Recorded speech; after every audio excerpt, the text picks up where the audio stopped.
15-episode season. The finale did a great job of tying everything up while also leaving enough open-ended concerns to warrant a second season. The season was overshadowed by the real-life death of Robert Cormier, who had his character Finn ridden out following his untimely demise. With the exception of that unexpected shock, a Heartland season 16 final has a methodical style that suggests significant things are ahead. Heartland season 16 concludes with Amy and little Lindy discovering a rogue horse and eventually getting back in touch with its owner Chandra. Naturally, Lindy develops devoted to the animal, but Amy cautions her not to get too attached because they would eventually have to give him back. Chandra, however, made the decision to allow the horse called Xavier to remain at the Fleming ranch after observing how clearly happier he was there. Although it was a common motive in most classic horse shows and films, it also highlighted the episode's message, which was letting the past go in order to ensure the future. Even though it hurt a lot to let the lovely animal go, Chandra knew it was the proper thing to do since she knew that Xavier was bored and constantly running away. Nearly every character's plot in the episode revolved around that premise, which also had a connection to the show's fondness for horses. Xavier's immediate bond with Lindy and his success under Freedom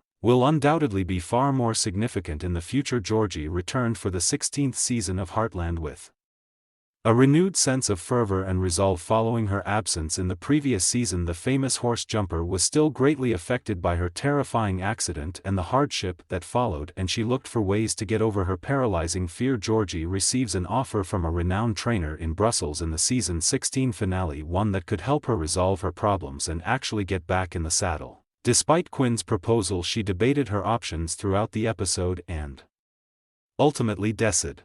Episode 5 is going to be fun. How am I aware of it? Since I recently saw the sneak peek and am eager to discuss it. This one might be a turning moment in Amy's wretched love life in my humble opinion. Let's first discuss what is known about the next episode though. In the sneak peek video, Nathan can be seen taking Jack to task in a working cow horse match held close to Braeburn. Jack agrees to take on this task, and he will undoubtedly go to the tournament with Blue. Nathan urged Jack to compete because in my opinion he wanted to build a relationship with his new neighbors. In addition, he may have heard of Jack's abilities and be seeking a formidable foe. Whatever the case, I think getting to know his neighbors better was a pleasant and safe first step. Ultimately they will have more opportunities to see one another going forward, which may be advantageous. But who do you believe will prevail? Jack might not be able to overcome Nathan because we don't know a lot about him. Another thing we see in the clip is Katie with a motorcycle. I guess we will be finally seeing her trying new things and taking risks. I'm happy for her and I really enjoy her own storyline in this season. She really tries to find something she's passionate about, and I think she will find what she has been looking for. This is her time to discover what she wants to do with her life, and seeing her trying is really inspirational for the audience. Don't you agree? I just wish she had more friends, good friends.